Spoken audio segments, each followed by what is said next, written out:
ఇక్కడ ఒక ముఖ్యమైన అంశం మాట్లాడుకుందాం. ఇక్కడ ఈటెలకు సహాయ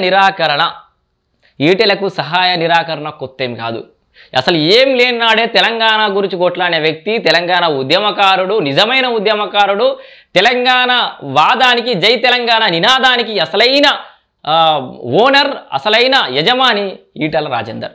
సో కొన్ని రాజకీయ సమీకరణాలు మారచ్చు, రాజకీయాల్లో గెలిపోవటం సహజం, కానీ ప్రజాక్షేత్రంలో ఎప్పుడు ఉండేవాడు ఈటెల రాజేందర్. ఇప్పటికే జిల్లా అధ్యక్షుడు హరీష్ రెడ్డి రాజీనామా.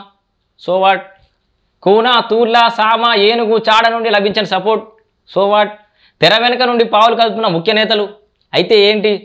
ప్రధాన పార్టీ నుండి ఈటల గట్టి పోటీ కరువు లేకపోయా. ఇప్పుడు ఇది మ్యాటర్. ఎందుకంటే ఈటెల రాజేందర్కు ప్రధాన పార్టీ నుంచి పోటీ లేదు. ఇన్ఫ్యాక్ట్ ప్రధానమైన ప్రత్యర్థులను పెట్టినా కూడా పెద్ద ఒరిగేదేం లేదు. ప్రజల మద్దతు ఉన్నప్పుడే ఏ నాయకుడైనా విజయం సాధిస్తాడు. ఈ మిగతా ఏ సమీకరణాలు కూడా పెద్ద ఎందున్న ఒక 2% అట్లా చేంజ్ చేసే మనం చూపెట్టవచ్చు. కానీ రిజల్ట్లో మిగతా ప్రజాక్షేత్రంలో ప్రజల బలం ఉంటే మాత్రం, ప్రజా నాయకుడైతే మాత్రం గెలుపును మాత్రం ఎవరు ఆపలేరు. సొంత పార్టీ నేతలతోనే రాజేందర్కి టెన్షన్ ఏం లేదు, నేతలతోటి ఆయనకు ఒరిగింది ఏం లేదు. చూద్దాం ఒకసారి ఈటెల రాజేందర్ ప్రజాక్షేత్రం ఇట్లా దూసుకపోతుండు. రేవంత్ రెడ్డి మాట్లాడుకుంటా దాన్ని ఏమంటాడు, అసలు ఈటెల రాజేందర్కు మేడ్చల్ మల్కాజ్గిరికి సంబంధం ఏంది అని అంటాడు. అంతకంటే ముందు ఏమైనా సావులకు వచ్చిండా, సందాలకు వచ్చిండా అన్నాడు. కొడంగల్లో ఓడిపోకముందు రేవంత్ రెడ్డికి మన మేడ్చల్ మల్కాజ్గిరికి ఏమైనా సంబంధం ఉందా?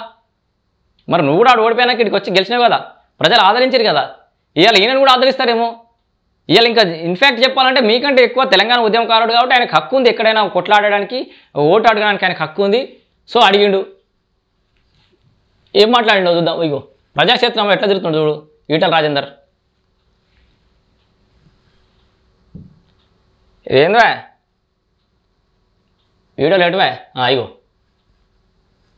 చూడరు. ఇగో పొద్దుగాల లేస్తే పాపం వాకర్స్ అసోసియేషన్ దగ్గరికి, వాళ్ళ దగ్గరికి, వీళ్ళ దగ్గరికి పోతుండు, కలుస్తుండు ప్రజాక్షేత్రంలో. ఇది అవో జర ఇంటర్నెట్ ప్రాబ్లం, పేదోళ్ళ ఛానల్ ఏమనుకోకూరి, ఇంటర్నెట్ జర అంత స్లో ఉంది అంతే, స్పీడ్ చేస్తాం. వాళ్ళ దగ్గర వీళ్ళ దగ్గర 4 రూపాయలు తీసుకునేటట్టుంటేనేమో మనకు మంచిగా. ఇగో చూడు, ఇంకే వాళ్ళ మద్దతు కావాలి ఈటెల రాజేందర్కు. ప్రజల మద్దతు ప్రజాక్షేత్రంలో ఇంత పొద్దుగా లేతే దూసుకపోతున్న నాయకునికి లోకల్ నాయకుల అవసరం లేదు, మిగతా సమీకరణాలతోటి అసలే సంబంధమే లేదు. చూద్దాం. ఏవో ఇంకో వార్త పెడతా. ఇదేంటి, ప్రస్తుతం మన్సూరాబాద్ వాకర్స్ అసోసియేషన్ మీటింగ్లో ఉన్నాడట. చూడురి, ఈయన అసోసియేషన్ మీటింగ్లో ఉంటారు, మీ వాళ్ళు పోయి ఇప్పుడు ఎవరైతే సహకరిస్తలేరన్నారో, లేకపోతే మిగతా నాయకులు ఎవరన్నారో ఫామ్ హౌస్లలో మంచిగా ఇంత చికెన్ తోటి పూరి తినుకుంటా మంచిగా బ్రేక్ఫాస్ట్ చేసి ఫామ్ హౌస్లో వండుకుని ఉంటారు. చూడురి, ఈటెలకు పోటీ లేదా? ఇక ఈ వార్త కూడా చూద్దాం ఒకసారి. మల్కాజ్గిరిలో ప్రధాన పార్టీలకు అభ్యర్థులు కరువు. బీఆర్ఎస్ పరిస్థితి అయితే ఇంకా అధ్వానంగా ఉంది. రావాలే, టికెట్ దేదేంగే, పైసా దేదేంగే అనుకుంటా వెళ్తున్న పరిస్థితి. పోటీ నుంచి తప్పుకున్న మల్లారెడ్డి కుమారుడు ఆయనకు వశమైతే లేదు, కూలిపోయిన బంగ్లాలు కాపాడుకోవాలి అల్లుడు కుమారుడు అంతా. ఆర్థిక బలం, అంగబలం ఉన్న నేత కోసం గులాబీ బాస్ ప్రయత్నాలు, కష్టం దొరకడు. ఇంతకంటే ఆర్థిక బలం, అంగబలం, ఈ ప్రజాబలం ఉన్న నాయకుడు బీఆర్ఎస్కు దొరుకుతాడా?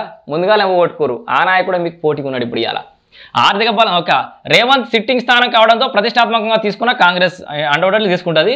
ఉమ్మడి మహబూబ్ నగర్ జిల్లా బీఆర్ఎస్ మాజీ ప్రజాప్రతినిధి గాలం హాట్ సీట్లో ఆసక్తికరంగా మారిన రాజకీయం. మొత్తం మిగతా ముచ్చట కూడా బాగా చదువుదాం ఇప్పుడు, ఎందుకంటే డైనమిక్ పార్లమెంట్ ఎన్నికల ముంగిట్లో మల్కాజ్గిరి పార్లమెంట్ స్థానంలో రాజకీయం రోజు రోజుకు ఆసక్తి రేపుతుంది. ఇది సీఎం రేవంత్ రెడ్డి సిట్టింగ్ స్థానం కావడం, కాంగ్రెస్ బీఆర్ఎస్ కంటే ముందే ఇక్కడ తమ ఆర్థిక అభ్యర్థిగా బీజేపీ మాజీ మంత్రి ఈటెల రాజేందర్ ప్రకటించడంతో మల్కాజ్గిరి స్థానం ఇప్పుడు హాట్ టాపిక్గా మారింది. ఇప్పటికే ఈయన ఆల్రెడీ మల్కాజ్గిరిలో దూసుకుపోయి ఉంటాడు. ఆయనకున్న ఎక్స్పీరియన్స్, పొలిటికల్గా ఆయనకు తెలిసిన అడ్మినిస్ట్రేషను, ఆయనకున్న టాలెంట్కి ఆల్రెడీ మల్కాజ్గిరిలో బాగా చేసిండు ఈటెల రాజేందర్. మిగతా వాళ్ళు ఏం వచ్చినా ముహూర్తం అయిపోయినాక భోజనాలకు వచ్చినట్టే, మిగతా నాయకులంతా పెళ్ళి అయిపోయినాక భోజనాలకు వచ్చినట్టే. ఈటెల రాజేందర్ కాబోయే మేడ్చల్ మల్కాజ్గిరి పార్లమెంటరీ స్థానం నుంచి ఎంపీ, ఇది ఫిక్సు. ఇక మల్లారెడ్డి ఫ్యామిలీ బ్యాక్ స్టెప్ ఎందుకని అడిగేసారు? బీజేపీ నుంచి మాజీ మంత్రి మల్లారెడ్డి కుమారుడు భద్రారెడ్డి పోటీ చేస్తారని అంతా భావించిన మల్లారెడ్డి అల్లుడు రాజశేఖర రెడ్డి కాలేజీల కూల్చివేత ఘటనలతో అనూహ్యంగా మల్లారెడ్డి కుటుంబం పోటీ నుంచి వెనక అడిగేసింది అనే టాక్. పోటీ చేయమంటూ మల్లారెడ్డి స్వయంగా కేటీఆర్తో చెప్పినట్లు తెలుస్తోంది. దీంతో గులాబీ బాస్ మరో అభ్యర్థి కోసం వేట ప్రారంభించనున్నట్లు ప్రచారం. నేను నిన్న కూడా చెప్పినా, మొన్న చెప్పినా, మళ్ళీ చెప్తున్నా, గీ మల్లారెడ్డిల కొడుకులు తలసాని శ్రీనివాస్ యాదవ్ కొడుకులు గీళ్ళ కొడుకులు ఏంది పోయి నాకు అర్థం కాదు. చూడ్రి మీ కార్యకర్తలు జెండాలు పోసిన కార్యకర్తలకి ఈరి జరంతా పొలిటికల్గా ఎదుగుతారు. మళ్ళీ మేమే అయ్యా కొడుకులం అల్లుడు ఇక మీరే ఎలా రాజకీయాలంతా.